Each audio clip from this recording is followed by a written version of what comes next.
E aí a pergunta mais importante, qual foi o último continente em que esse homem nômade, né, Homo sapiens, ou a evolução do Homo sapiens, chegou? Qual foi o último continente? Não, neste mapa aqui. Com base no mapa, qual foi o último continente? América, gente. Olha aí a data aí, ó.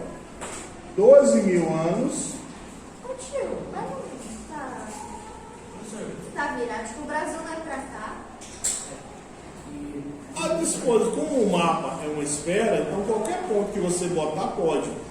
O que não poderia ser era o Brasil onde está a Austrália. Fala, Vitor. Você tem origem 1000 anos aproximados. É verdade. A Oceania ela tem uma linha de 1000 anos aproximado, mas a Oceania, sim, aí é a Nova Zelândia, tá? A Oceania já é esse de 45 mil. Então, de 45 mil para a Nova Zelândia, você tem essa diferença aí de 44 mil anos, né? Então, eles demoraram bastante tempo, provavelmente, para desenvolver a navegação, a técnica de navegação. Tá? Outra coisa importante, mas assim, continente mesmo, foi a América, tá? Eles demoraram mais tempo para chegar. 16 mil anos aí no continente americano. Se a gente for analisar por tempo, olha a Groenlândia também, ó. 4 mil anos, ó, aqui no cantinho. Vocês. Beleza, pessoal? Então, dando sequência aí. Aqui no material de vocês, a gente tem uma leitura, tá? O objetivo de trazer esse questionamento para a prova foi mais ou menos apenas de entendermos que todos nós vínhamos do mesmo continente e que durante esses 90 milhões de anos, 90 mil anos aí, tivemos que passar por adaptações que nos deu características diferentes. Alguns têm mais melanina, outros menos melanina, tá? Mas, no geral, todo mundo veio da África. Fala, Gustavo. Falar, não? Ok. Então, vamos seguir aqui para uma parte interessante, né, que eu cobro na prova. Que vai estar lá na prova. Nível de densidade demográfica no mundo. Então, o que é densidade demográfica? Vamos ver se vocês lembram aí. Número de por quilômetro quadrado, ou metro quadrado. Tá? Normalmente é quilômetro. Então, esse mapa aí, mapa mundi, ele revela a quantidade de habitação e de pessoas por quilômetro quadrado, uma média. Vale ressaltar que o homem deixou de ser nômade, tá? E passou a fixar moradia em locais a partir do momento que ele controla a agricultura, a caça, a pesca e a criação. Então, ele não precisa mais percorrer grandes distâncias para adquirir seu alimento. Nessa condição, o que ele vai fazer? Ele vai produzir a sua própria comida, né? Através da domesticação e da agricultura. Então, isso é um fato bem interessante que garante ao homem a fixação. E aí vem a questão, fixar onde? Quais são os locais preferidos para as pessoas viverem? Fatores que influenciam um local ter mais gente do que o outro. Matéria-prima. Matéria-prima. Matéria-prima para quê? Para Fazer outras coisas Como? aqui. Transporte. Não sei. Fala, Lucas. Clima. Popularidade? Não, a popularidade não, mas o clima sim. A matéria-prima ela não pode ser considerada, Brenda, porque vamos lá. Se fosse assim, onde tem uma plantação de soja ou de muitas árvores, que é matéria-prima para alguma coisa, teria muita gente. Tá? Então não considere matéria-prima. Matéria-prima ela vai influenciar na indústria, o tipo de indústria, que vai funcionar próximo ou longe de um lugar, depende da matéria-prima. Mas o número de pessoas está relacionado ao clima a vegetação, a questão da oferta de água e também o relevo. Aí a gente tem outros fatores, como por exemplo a questão da economia. Tá? Países que têm uma melhor economia geralmente atraem mais gente para viver lá. É um fator atrativo. Tá? Melhor IDH é um fator atrativo. Mas o clima, a vegetação, o relevo e a disponibilidade de água são fatores desde antigamente, desde que a economia ainda não era economia. Por exemplo, vamos olhar aqui para esse mapa. Ó. Vocês estão vendo a legenda aí? O que diz a legenda?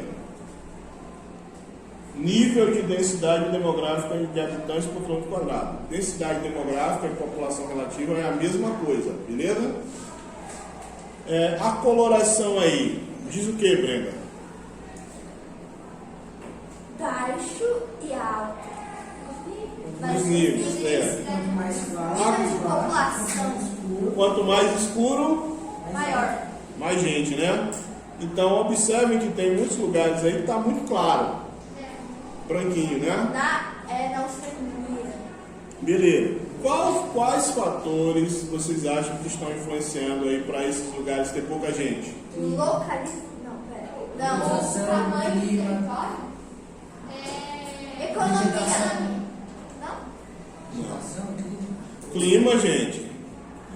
Onde é que está branco aí? É no centro ou é nos polos? Nos polos. E os polos é o quê? É frio. Muito frio, né? Bastante frio. Tem capacidade de viver. É menos temperaturas negativas. Então, nos locais com temperaturas mais frias, você tem menor habitação. Beleza. Aí alguém falou Austrália. A Austrália não é frio. A Austrália, pelo contrário, é muito quente. Então, é outra característica do clima. Calor. Muito calor também influencia pouca gente. Tá? Lá no Canadá, estão vendo lá Canadá, Groenlândia, Rússia, o nortezinho aí, branquinho, aí são lugares com muito, ou o clima é muito frio, ou o relevo é muito alto. Duas coisas que geralmente atuam juntas, muito relevo muito alto. Aquilo ali é país asiático, né?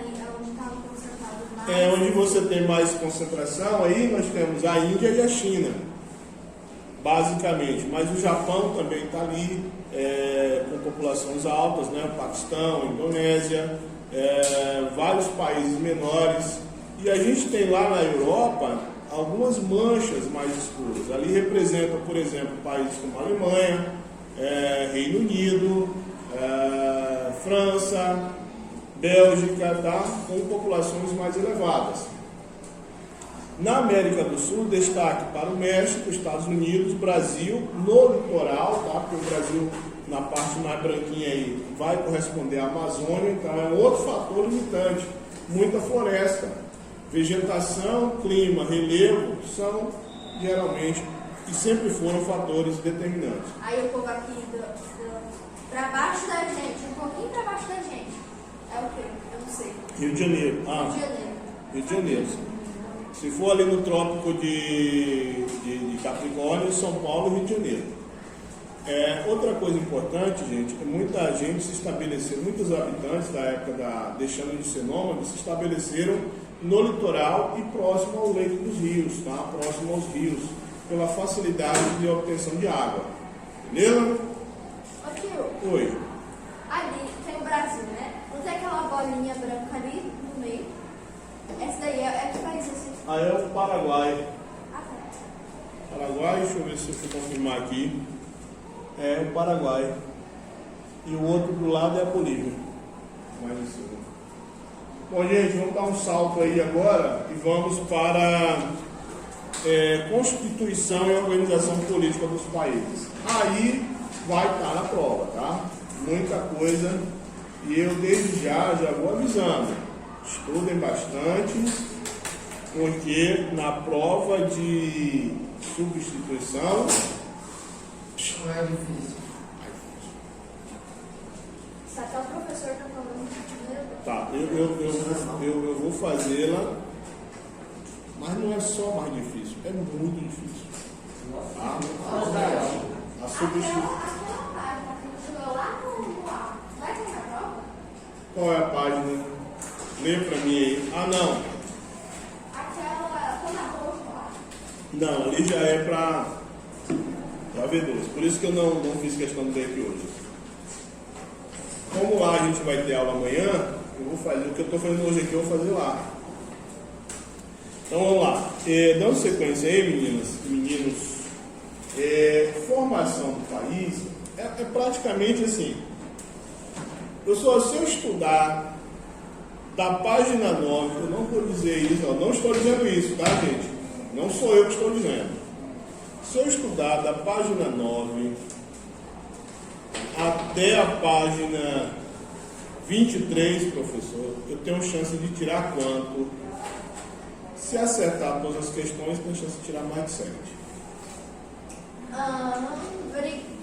Alguém falou isso para vocês, tá? Alguém? Só um. Alguém desconhecido É que 9 falou até quanto? especificamente de 7. 27. Ou seja, a maior parte das questões da prova estão focadas nesse assunto Vamos aí. colar na prova, Valendo. Vai colar na prova. Colar na prova, né, Gustavo? Colar na prova. Cara, tem tempo que eu não pego um aluno colando, hein? Quando você pegou, você fez o quê? Zero na prova. Deixei ele terminar a prova e perdi 0. Mas você faz na hora, tipo assim, espera ele acabar a prova. Ele vai acabar, espera ele sofrer primeiro pela prova, depois ele vai sofrer pela nota. Mas a ansiedade de tentar colar e não dar certo é muito grande. Eu não quero ganhar zero, nem quero. Construção e organização política dos países. A gente vai observar nesse primeiro fragmento que tem a parte mais importante dessa página é a gente saber a diferença entre Estado, governo e soberania. Tá? Estado aqui é entendido como país, não como unidade federativa. País e Estado são considerados a mesma coisa. Tá? Tem um outro conceito que a gente vai estar observando, que é território. Território, territorialidade, que estão relacionados a isso. Muitas vezes as palavras Estado e governo são confundidas ou usadas como sinônimos nas conversas do dia a dia ou nos telejornais. Isso acontece porque, de fato, na maioria das vezes, ambos conceitos se aplicam aos mesmos objetos e pessoas. Políticos e órgãos públicos, autoridade, entre outros componentes, podem simbolizar tanto o Estado quanto o governo do país. Aí vem a definição de Estado. O Estado, entretanto, é mais amplo que o governo, pois é a entidade que representa o país no sistema internacional de modo permanente. Vamos lá. A ONU faz reuniões todos os anos. Tá? Ela convida o Brasil para abrir o discurso da reunião. Sempre foi assim. Há 10 anos atrás, a pessoa que abriu o discurso de 10 anos atrás é a mesma desse ano? Não. É ou não? Não. Não. Por que não? Porque vai mudando. Só as ideias? As pessoas. As pessoas. Naquela época, o governo era outro. Tá? Então, o governo são as pessoas. E o Estado é o país que fica. Então, vamos lá. Nós temos um atual presidente. Daqui a 2 anos, vai ter eleição de novo. Ano que vem. Ano que vem, 22, isso mesmo. Então, provavelmente, né, não sei, ainda a gente não sabe o resultado, ele pode sair ou pode continuar mais 4 anos. Tá? Essa alternância é chamada de alternância de governo. Mas e o país Brasil? Ele vai mudar de lugar? Não. Então, é importante a gente ressaltar que o Estado, ele é fixo. O governo, não. O governo, não, ele representa o Estado apenas a cada 4 anos, tá? Dependendo da eleição e da Constituição. Então, o Estado Brasil, ele não fica mudando de nome a cada 4 anos, ele permanece ali. Para ser considerado um país, precisa de quê, meu povo? De quê? Vamos ler aqui? Reconhecimento. Olha só, precisam de 4 prerrogativos, né? 3 legais, 3 obrigatórios e 1 simbólico, né? Olha lá.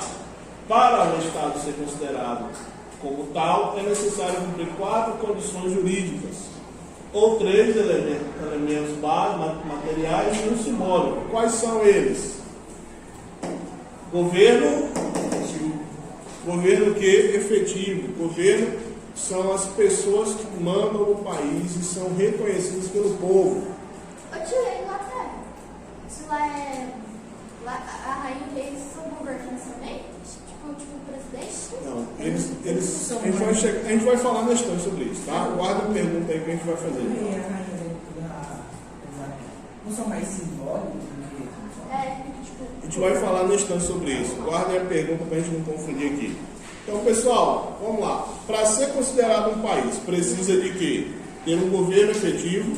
Não importa como esse governo é. Se ele é democrático, se ele é autoritário, se ele é parlamentarista, se ele é presidencialista, se é uma monarquia.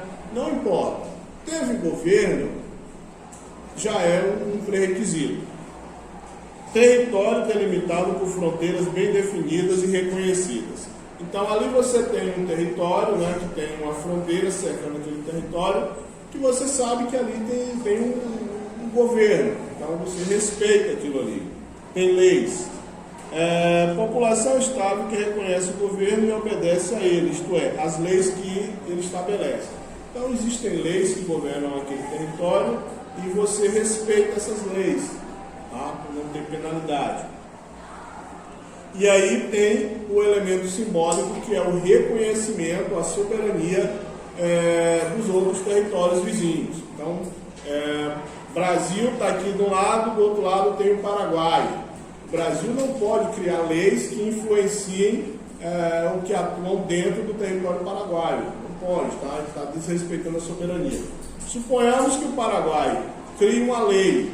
O Brasil não vai poder ir lá influenciar nessa lei. Dizer, olha, não gostei dessa lei, muda aí porque está errado. Isso está desrespeitando a soberania. Tá bom? Continuando aí, nós vamos ter uma outra situação importante que é sobre essa configuração. Pessoal, ficou claro para todo mundo aí? Para ser um país que a gente precisa? Vamos lá. Características do governo. Assim, o Estado é a estrutura que exerce o governo, ou seja, é onde se originam as leis e devem ser seguidas por todos os cidadãos. O Estado é constituído pelas instituições responsáveis pela organização política social do país, como Senado, Congresso e Ministérios.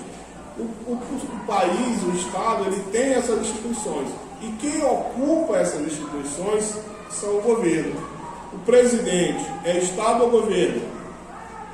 Governo. Governo. O governador é Estado ou governo? Governo. Brasil é Estado ou governo? Estado. Beleza. Não estão entendendo tudo. Câmara de Deputados. Governo. Governo. Deputado Federal. Governo. Governo. Beleza. Bahia. Estado. Que bom que vocês adivinharam assim. Vamos lá. Território. Assim, gente, antes de mais nada, existem os territórios que não têm a sua soberania confirmada, tá? Ou respeitada. É aqueles estados lá onde as fronteiras elas são vulneráveis, tá? O Estado não consegue controlar, então as pessoas passam com muita frequência. Tem uma coisa importante aqui sobre essa parte aí, é o grupo Boko Haram. Vocês já ouviram falar do grupo Boko Haram? Não, né? É um grupo extremista islâmico, radical islâmico, que atua na Nigéria, tá? Então, ele promove ações terroristas, inclusive sequestros e assassinatos, explosão de carro-bombas, contra a liberdade religiosa, tá? Então, eles não aceitam muito essa questão da liberdade religiosa e constantemente realizam ataques nesse país, tá?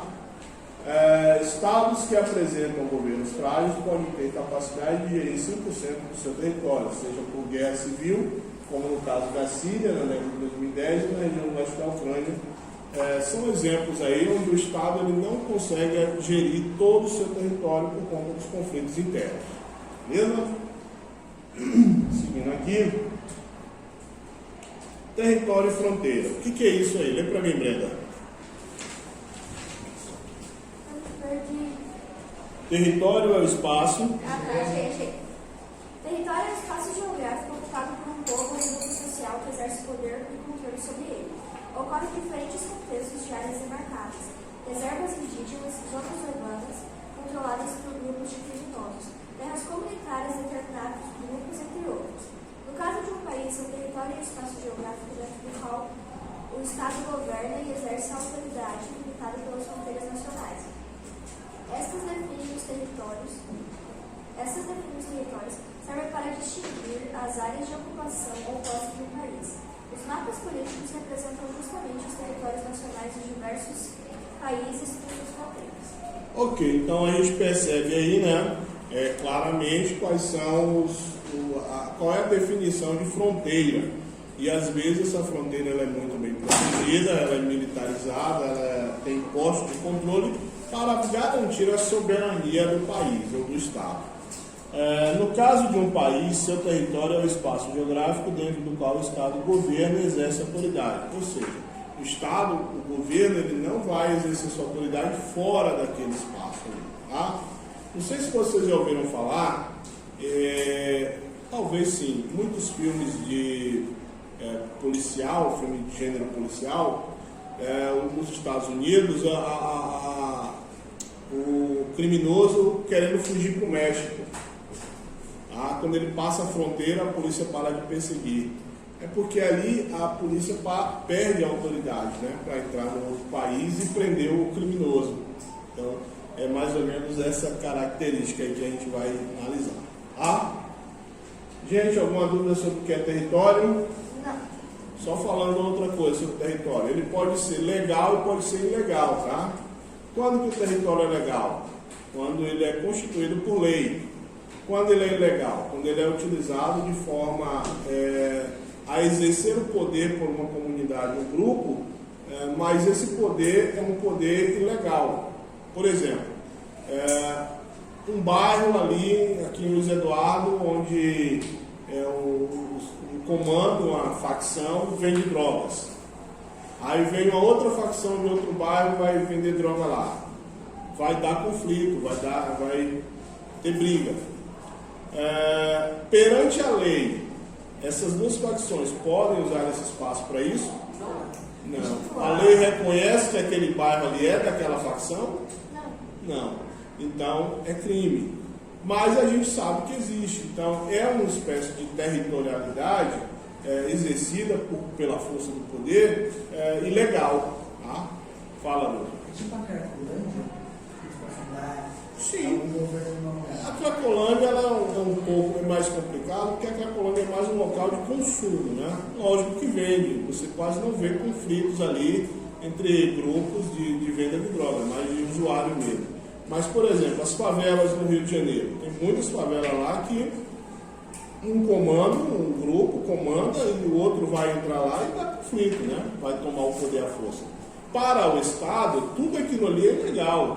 Quem é quem tem o poder de entrar lá e determinar a lei? É a polícia, não é um grupo de traficantes que vai dizer, você não pagou a dívida, eu vou lhe matar. Não é assim que funciona. Existe a lei, né? Infelizmente nem sempre é respeitada.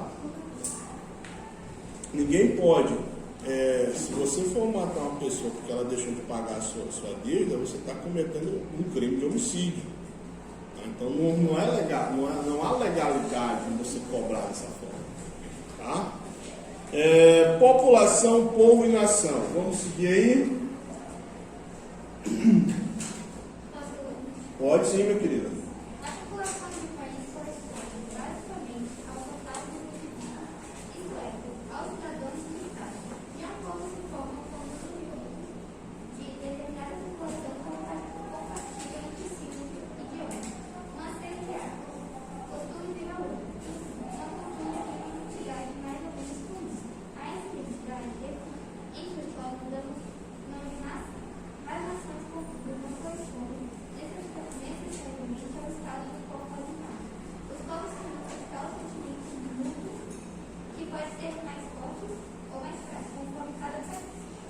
Ok, beleza. Então, com base nessa informação aí, nós precisamos saber a diferença entre povo e nação. Para vocês, povo e nação é a mesma coisa? Não? Acham que não? Acho que não, porque eu não confio na minha resposta.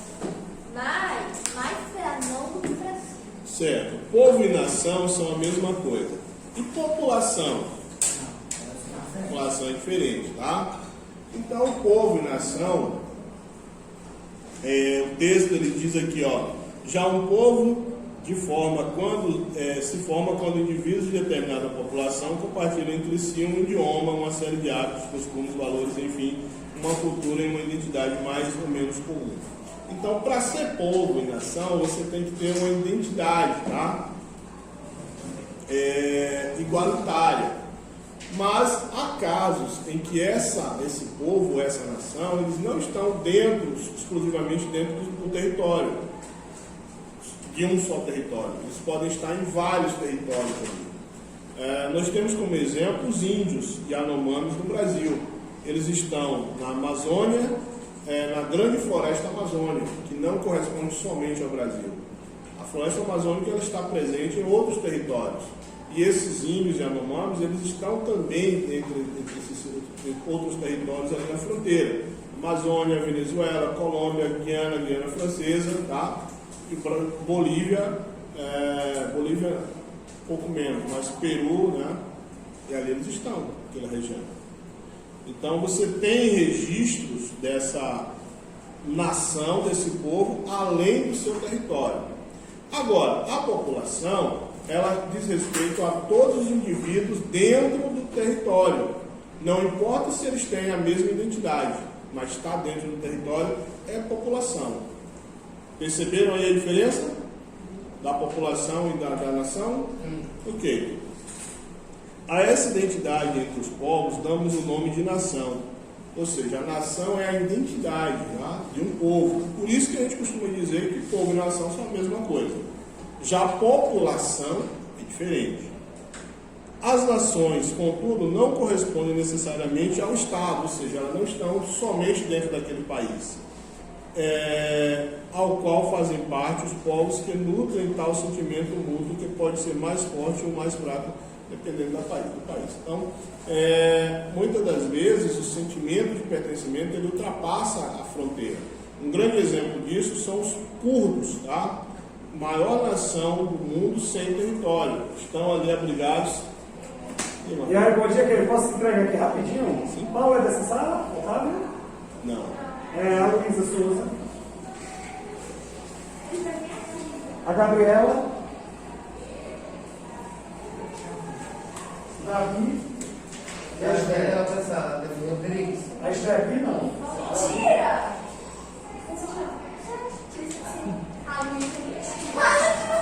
Obrigado Bom, gente, quero continuar, tá? Depois vocês comemoram aí. Então, galera, só para fechar aqui, os curdos são povos onde você tem ali uma distribuição em vários territórios, tá? O maior território sem nação, inclusive é motivo de conflito, porque eles querem que esse território seja reconhecido, não é, tá? Não virou Estado ainda. Nós temos outro exemplo que é a Palestina, onde vive conflitando ali com Israel, e não é um território reconhecido ainda oficialmente. Israel tem alguma briga com alguém? Palestina, muitos países árabes, né? E outro exemplo ali na Espanha, a gente tem a Catalunha, que quer se separar da Espanha, quer virar um país, e também os bascos, né, que ficam no norte da Espanha e sul da França, também querendo virar um país. No Canadá a gente tem algumas situações assim, no Tibete, próximo da China, a gente também tem, inclusive isso vai estar na prova, viu? Vamos lá, partindo aí para a gente não perder tempo. Tinha um exercício aí, que eu pedi para vocês fazerem, a respeito do Estado, né? Nações que se constituem, que não constituem país, foi o que eu acabei de falar. Palestina,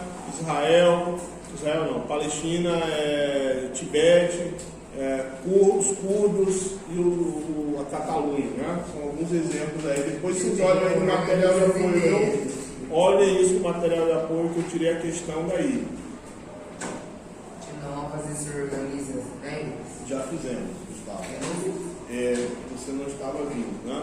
Então vamos lá. Nós temos aí o Estado e aí temos um joguinho, né, de relacionar, tá? Responsáveis por administrar o país. Quem são os responsáveis? O governo. Deve ter fronteiras bem definidas e reconhecidas no território. População, nós vamos ter aí constituída pelos cidadãos do país. Quando há identidade, essa população pode ser chamada de povo, tá? Ou nação. Soberania é obtida por meio do reconhecimento dos demais estados vizinhos ali, que passam a considerar legítima a autoridade do governo sobre a população do território. Então eles conhecem ali a soberania, beleza? Alguma dúvida? Negativo. Então vamos seguindo aqui que o tempo está corrido. Tem que estar curto. Curto. Estado, composição dos estados e formas de governo. Como é que os estados são compostos, né? Democráticos ou autoritários? Qual é a diferença aí de democrático e autoritário? Quem lembra? Democrático é quando o governo é escolhido pelo povo. Democrático é quando autoritário quer dizer Quando é eles entre eles. Certo. Vamos lá. No Estado democrático, as eleições elas são plurais, tá? Existem partidos pluripartidários, ou seja, você tem mais de um partido. No Brasil nós temos mais de 10 partidos aí. Na época das eleições presidenciais, colocam ali cerca de 10 candidatos ou mais. Normalmente os mais votados vão para o segundo turno. E aí uma nova eleição acontece entre os dois. Ok? No Brasil, o governo ele é dividido em 3 esferas: o executivo, o judiciário e o legislativo. É chamado de tripartição de poder, embora o executivo tenha mais poder que os outros, tá? Porque o executivo representa o presidente, o legislativo são os deputados e os senadores, e o judiciário são os juízes, né? O Supremo Tribunal Federal, que interferem muitas vezes, dependendo da decisão. Os países de governos considerados democráticos pressupõem-se que a população tem maior direito de escolha e influência sobre as políticas públicas do país. Apesar de poderem escolher seus governantes, isso nem sempre garante que os governos sejam realmente democráticos, tá?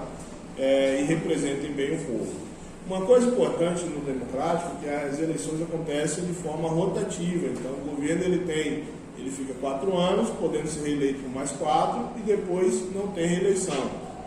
Aí entra um novo de qualquer forma, tá? Então essa é uma questão importante. Já nos regimes autoritários, além da corrupção, a centralização do poder em um único partido do grupo social. Normalmente você não tem mais que um partido, é um partido único, que tem autoridade praticamente absoluta sobre as decisões. Quase sempre isso leva a um problema como violações das liberdades individuais, ou seja, restrição. Então, no autoritarismo, normalmente as pessoas não falam o que querem, tá? O que pensam. Às vezes tem penalidades para isso. O Brasil, por exemplo, ele viveu um período em que isso acontecia, tá? Chamado de ditadura militar. Vocês lembram a aula de história? História fala sobre isso. Desde 1964 até 1985, né, o Brasil teve presidentes militares que não foram escolhidos pelo povo. Bom? Continuando aí, a gente traz a questão dos estados federados, confederados e unitários. O que são isso aí, tá? Isso vai estar na prova, vai ter 3 questões sobre isso, sobre relacionar, tá?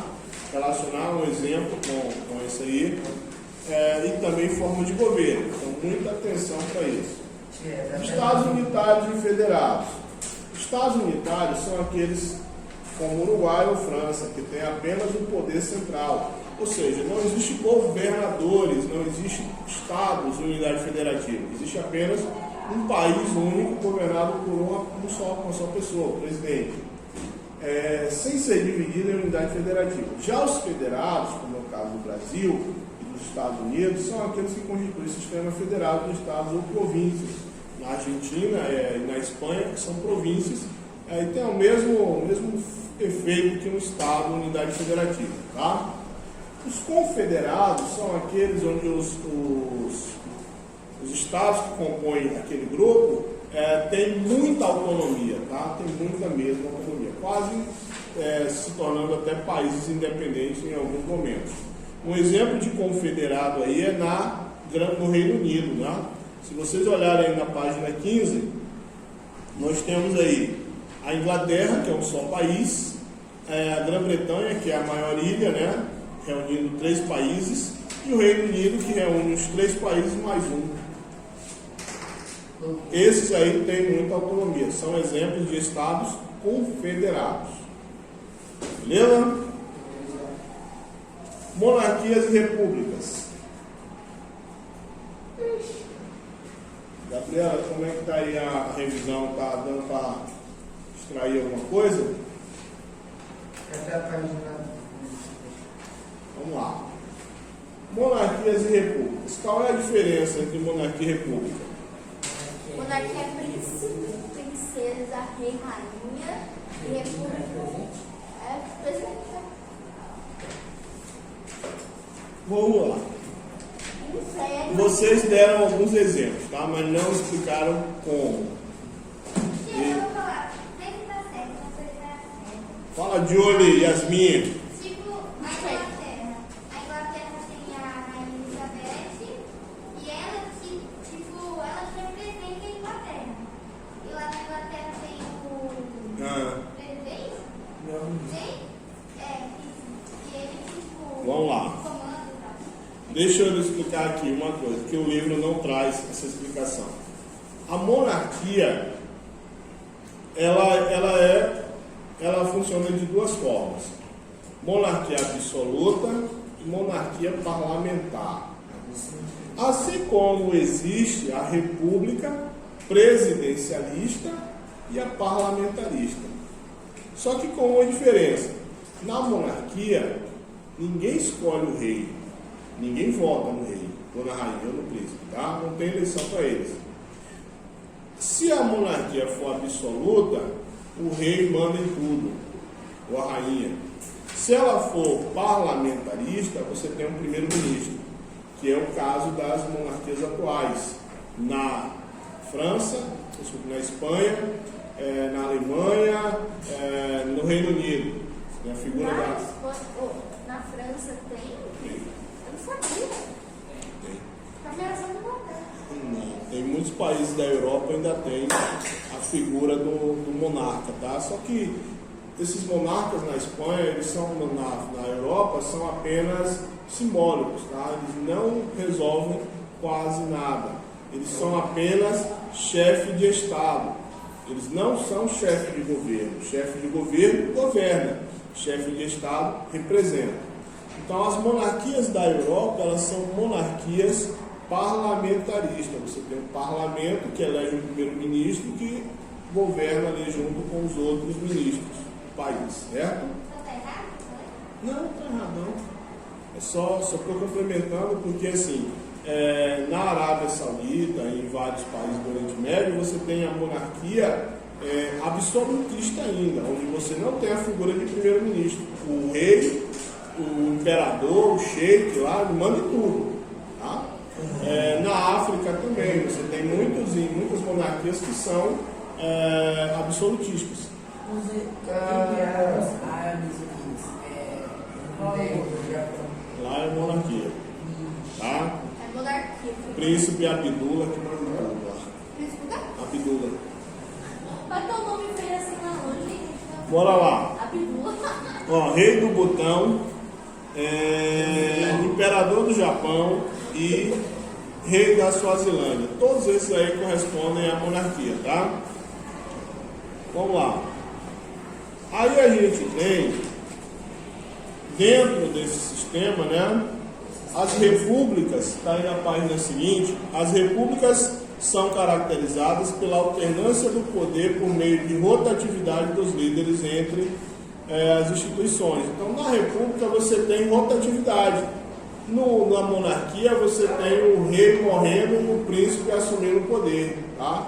Não há rotatividade eleita pelo povo, apenas a rotatividade que o cargo passa de pai para filho. Além disso, estabelece nítida separação entre o público e o privado, e entre as instituições do governo e do Estado, pessoas que governam por meio de mandatos temporários, as repúblicas que, por terem surgido historicamente, elas têm ali uma contraposição à monarquia, tá? Agora nós temos aí algumas repúblicas que têm um partido único, que acaba se tornando uma ditadura. A ditadura pode ser também uma república. Tá? A China, por exemplo, é uma república, mas é um partido só. Você não tem eleições para eleger o governo, infelizmente. Sistema parlamentaristas e presidencialistas. Fecha essa porta também aqui, vai descer um monte de criança aí, vai fazer barulho. Pode botar a cadeira aqui.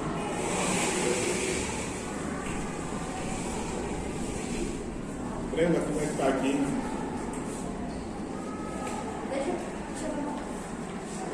Beleza? Aham. 48? 48? Hoje eu deveria criar um canal no YouTube. Eu vou montar um estúdio aí para me fazer isso mesmo. Vamos lá.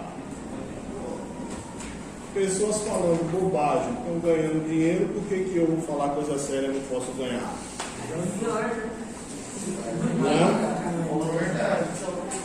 Vamos lá. Sistemas parlamentaristas, presidencialistas e mistos. Isso aí é muito fácil, tá?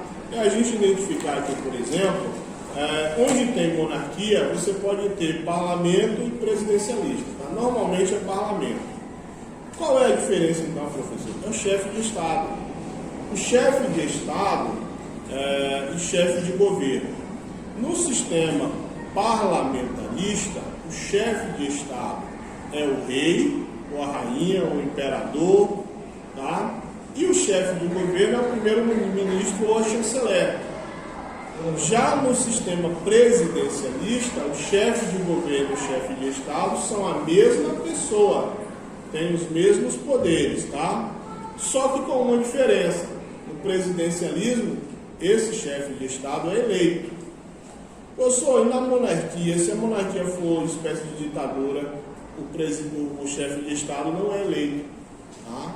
Geralmente é o príncipe, vai passar de pai para filho. Essa é a grande diferença. E no misto, você tem as duas coisas. O chefe de Estado e o chefe de governo dividem o poder, tem mais liberdade. Tá bom? Essa página aí, ela tem muitas explicações, tá? De forma mais simples para vocês verem isso. E enquanto estiverem estudando, analisem também os exercícios que a gente já fez sobre esse assunto. Deixa eu ver se tem mais alguma coisa importante aqui. Tá. Classificação dos países, tá? Nós temos aqui ainda alguns minutinhos. É o último. Classificação dos países é sobre regionalização. Esse é um dos conteúdos que eu vou estar cobrando também. Guerra Fria, tá? Ordem bipolar e nova ordem mundial. Vocês lembram quando eu falei sobre isso? Pois é, vai estar na prova, hein? Ordem bipolar e ordem multipolar, tá? Pode relembrar aí. Então, olha só, esse exercíciozinho aqui, ó, a gente já fez, tá? Prestem atenção nele. Fizemos. Corrigi ele, tá? Deixa eu ver. Deixa eu repetir. Ordem bipolar e ordem o quê? Nova ordem mundial. Então vamos lá. A ordem mundial é uma forma de regionalizar o mundo, tá? Que surge ali após a Segunda Guerra Mundial. Então, na Segunda Guerra Mundial, o mundo passa a se regionalizar dentro de um critério militar, critério hegemônico, né, de potência, baseado em dois sistemas, sistema capitalista e sistema socialista. Quem defendia o sistema socialista? Reino Unido, China, União Soviética. União Soviética. É a União Soviética. Só a União Soviética, né? Isso aí. Era o líder. E quem defendia o capitalismo? States. Estados Unidos. Então, os dois sistemas, eles eram opostos, tá? Sempre oposição. E aí o mundo ele era regionalizado, nessa época, em primeiro mundo, segundo mundo e terceiro mundo. Quem eram os primeiros mundos? Primeiro mundo, capitalistas desenvolvidos. Segundo mundo, socialistas. E terceiro mundo, países que eram ali ou capitalistas ou socialistas, um pouquinho dos dois, mas não eram desenvolvidos. Tá? Não tinham ali muitas tecnologias. Nesse período de início ali de finalzinho da Segunda Guerra Mundial, são criadas algumas instituições para ajudar o mundo a evitar uma terceira guerra. São eles a ONU, tá? Que substitui a antiga Liga das Nações, que não deu certo. É criado também o Fundo Monetário Internacional para emprestar dinheiro, e também é criado ali o Banco Mundial, tá? Também para emprestar dinheiro e ajudar na reconstrução da Europa, que estava arrasada pelas guerras, tá? Esse é um fator interessante. Então, dentro das regionalizações que nós estudamos, nós abordamos algumas aí. Deixa só eu voltar aqui um pouquinho. Tem pouco tempo, mas eu vou mostrar ainda esse aqui, porque esse aqui dá tempo.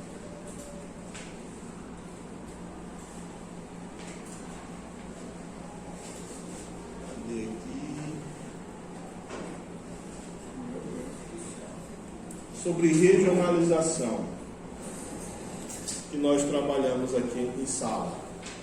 Alguns exemplos de regionalização pela ordem bipolar. Lembram desses slides aqui que a gente trabalhou? Deixa eu ver aqui. Esse mapinha aqui, por exemplo, ele está aí na nossa regionalização, um dos exemplos de regionalização. Observe que tem uma linha ali dividindo o mundo em norte e sul. Que critério é esse aí? Econômico, está lá, né? Geoeconômico. Então, ele está dividindo ali, ele está generalizando que os países do sul são pobres e que os países do sul são ricos. Não é verdade. Nós temos ali uma generalização, ela não é suficiente para a gente representar dessa forma. E tem outro equívoco. A Austrália e a Nova Zelândia estão ali no nível de desenvolvimento econômico maior, né? E estão no sul. Nem todos os países que estão ao norte são assim, e a gente tem que considerar que aqui, ó, a linha do Equador, ela passa por aqui. Então, você pega metade da África aí, né, desse conceito. Beleza?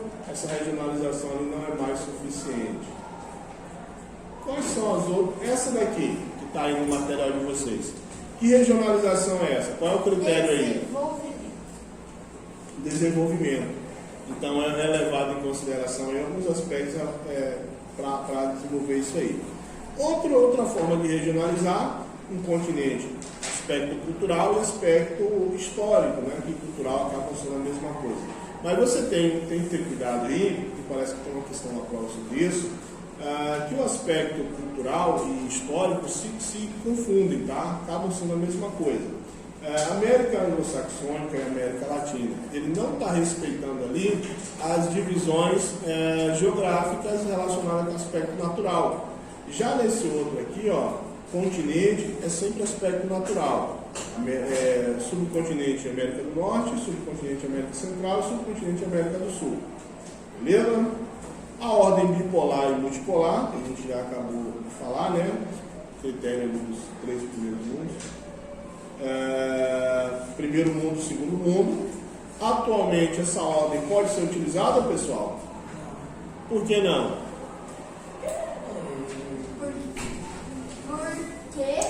Porque falava que os países comunistas não eram desenvolvidos e hoje eles são desenvolvidos? Quase isso. Mas ela não pode ser utilizada porque a Guerra Fria terminou em 1989, né? 90 a 91. Então, atualmente, você não pode regionalizar com base naquele critério. E a União Soviética Deixou de existir. A União Soviética deu origem a 15 novos territórios. A Alemanha se juntou, virou uma Alemanha só. A Alemanha é comunista ou comunista? Agora é capitalista, tá?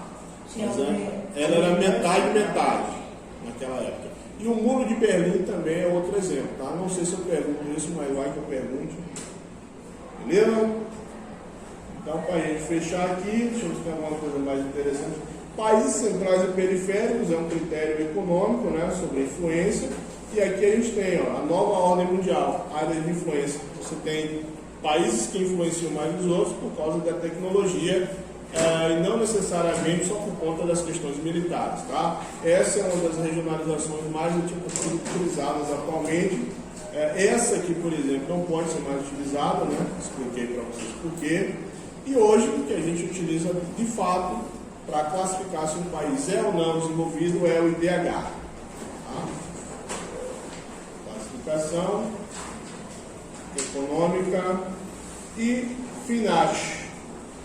Não sei se tem alguma coisa de balança comercial lá. Se tiver, assim, blocos econômicos, tá, gente? Esqueci disso aqui, ó. O capítulo 2 vai cair 10 páginas. 30. Aqui, ó. Tipos de blocos econômicos, tá? Quais são as características de cada bloco e tem os exemplos do material de vocês. Nós trabalhamos isso aí. Área de livre comércio, o primeiro estágio, o segundo estágio, união aduaneira, o terceiro, mercado comum e o último estágio, união monetária, quando o país tem a moeda única, tá? Dê uma lida nisso aí, está na página 22 do material de vocês, tá? Muito bom. Beleza? Então, fechamos a nossa apresentação e a nossa revisão. Tchau, tchau, meu povo.